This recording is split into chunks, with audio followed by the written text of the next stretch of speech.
kuma labarin da suka gaya mana da abin da muka gani a wannan guri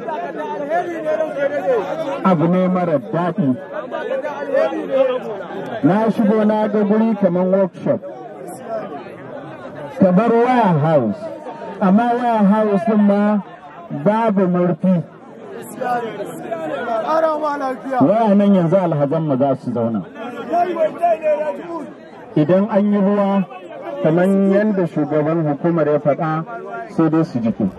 Dama a ranar da aka rantsar da ni na faɗa cewa na rushe duk wani gini da aka yi, na dakatar da shi in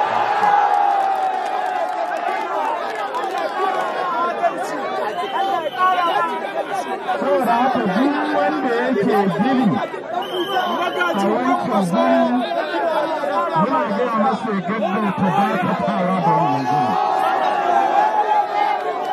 In kuma bai dakata ba,